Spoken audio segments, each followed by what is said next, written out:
across from 287. Speaking of energy, it always concerns me when they start reading the question. Head time. Yeah, okay.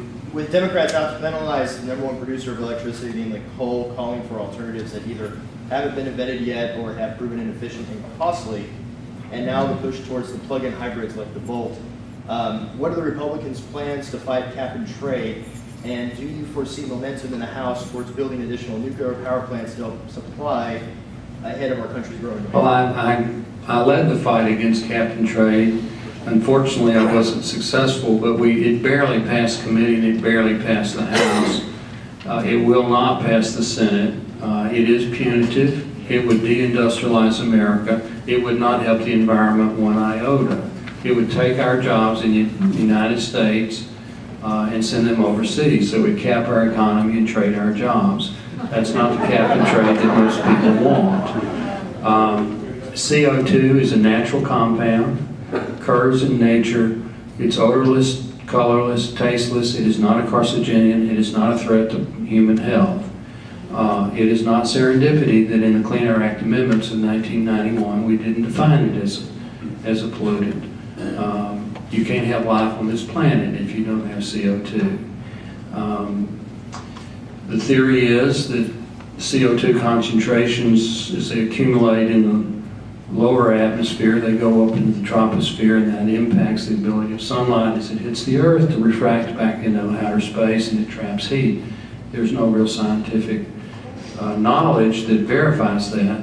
The actual data that we're collecting shows that the temperature is slightly declining over the last 7 to 8 years. It's not going up. And their own model says if we do everything in the cap and trade bill, in 2050, you could not measurably determine the difference in the temperature as opposed to if we did nothing.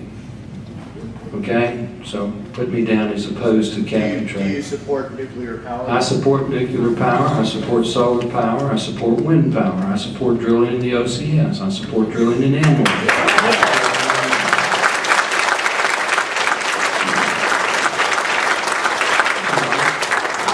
Drilling in Brazil. And I don't support subsidizing drilling in Brazil.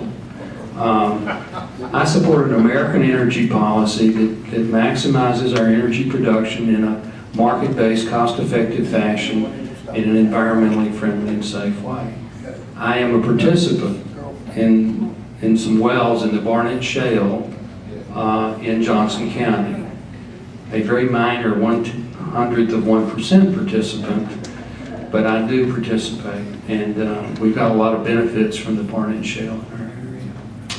Let's see, I said the lady in the red and the black, and then this lady. Yes, my name's Kennedale. I live in Southwest Arlington. great. Kind of a general question. It seems to me like we're all generally in agreement, but we don't like this and we want a different option, or let's go with what we're going with. Right. What can we do? I mean, I know we can email you, and I've sent you emails, and we can email our congressman and our senator, but generally we're all in agreement. So what else? Isn't that it's a good thing for me. But yeah, I understand what you're saying. What can we do as Texans who are all kind of on the same page? What else can we do besides send you an email and say, hey, I'm... Well, first of all, by being here to show me personally that what my analysis is you agree with is very helpful. It's much more helpful than if I came and told you how badly I thought this bill was and everybody stood up and threw rocks at me and said we're going to vote against you. So, I mean, the interaction between the people and the congressman is a positive thing. Now, it happens that we all agree, but part of that's because I'm a sixth-generation Texan and I'm a conservative and I've lived here all my life, and I kind of grew up in the same way you guys grew up. So that's a kind, well, you can only represent one area at a time. See, now, if I were in San Francisco, I wouldn't have a chance. It's a two-way street. But what can you do? Okay, you can, everybody in this room knows people in other parts of the state and in other parts of the country. You can, through your Facebook and your Twitter and your blogs and your internet and your church association and your business associations and your charitable civic associations, commune and communicate with other people in other parts of the country and encourage them to go out and talk to their congressmen and their senators. No congressman or senator can consistently oppose his or her constituency on issues that his or her constituency are really concerned about. You know, I voted 1,000 times in the Congress over a 2-year period. You folks probably don't care about 950 of those votes. You don't care how I'm voting for National Watermelon Day. You don't, I mean, I can just go on and on. But there are probably 50 votes you do care about.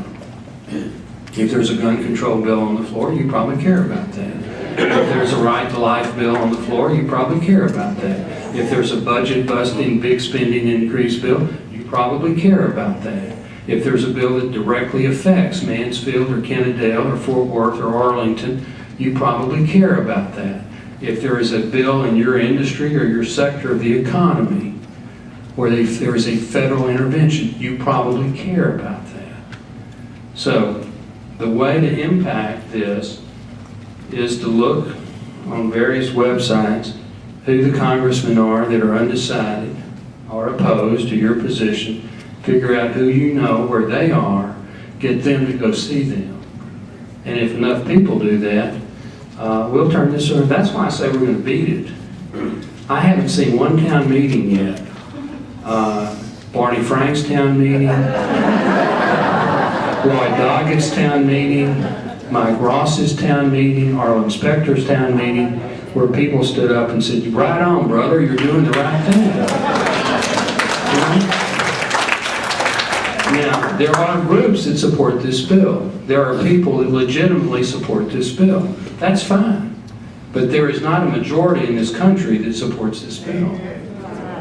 So the way to interact, you got my vote, but you had me at hello, so to speak. We've got to go get the other congressmen. You know, start with Chet Edwards right next door. He would be, you probably know lots of people in his district, and then just kind of work your way around the state and then around the country. This young lady right here. Howdy. That's how Aggies say hello, or say howdy. When you're a freshman, you have to on campus. You have to say howdy to everybody. Yeah, which I couldn't do if my life depended on it today. I could do 2, maybe. I have one question. Tell us your name and where you're from. My name is Kelly Cannon. Stand up, please. Kelly Cannon in North Arlington. You don't have to, but it'd be helpful for them to hear you. Stand up this much. Okay. No Aggie is shy. I'll talk through that because we did know how to do that. That's right. And I'll repeat your question. The Constitution. Isn't this pretty much overstepping congressional powers?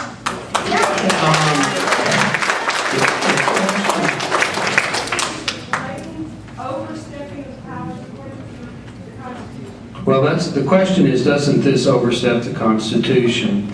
The Constitution does not have a constitutional guarantee for health care.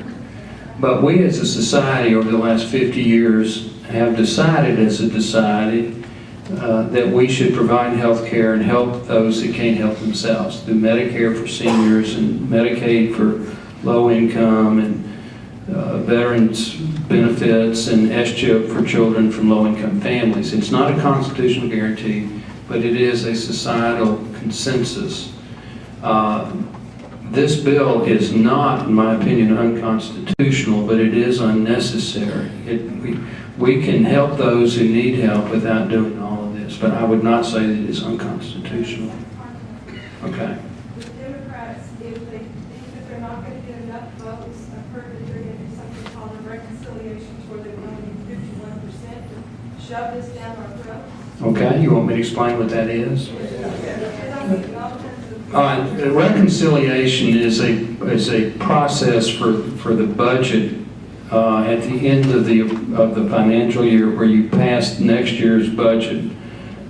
And it has special provisions that are guaranteed an up or down vote with no